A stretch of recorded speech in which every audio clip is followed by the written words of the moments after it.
Now to the battle over reopening schools safely, intensifying in districts across the country. Teachers in Michigan flocked to the state capitol to protest the state's reopening plans. Steve Osunsami joins us now from Atlanta with more on that. Good morning, Steve.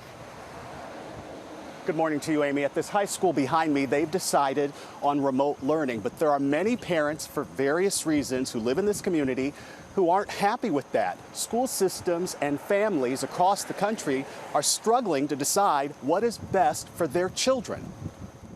As school districts across the country this morning are figuring out how to best educate children safely and in some cases are sending them back to classrooms, school systems like the one in Paulding County, Georgia, are struggling with their decisions. A student was suspended on Wednesday for sharing these images of a packed hallway between classes at her high school from the first week of classes where most of the students weren't wearing masks. The superintendent had to write this letter obtained by ABC News trying to calm families, where he underlines that masks are still encouraged and says more resources are on the way for families and teachers. I saw many people were not wearing masks, and it was making me feel really unsafe and uncomfortable to be in school. A former teacher who worked in the school district is agreeing to talk with us, but asked for some anonymity because she's afraid people will come for her. She says bully behavior is what made her quit.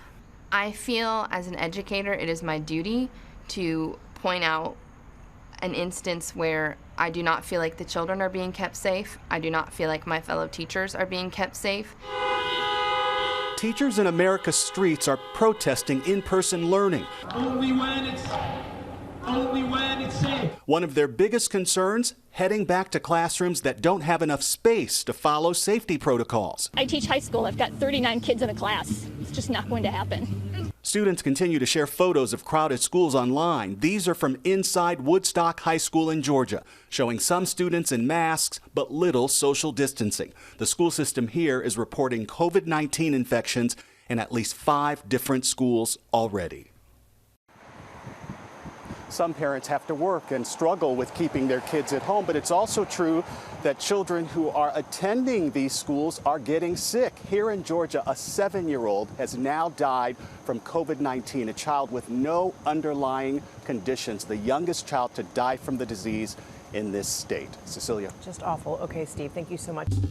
Well, hey there, GMA fans. Robin Roberts here. Thanks for checking out our YouTube channel. Lots of great stuff here. So go on, click the subscribe button right over here to get more of awesome videos and content from GMA every day, anytime.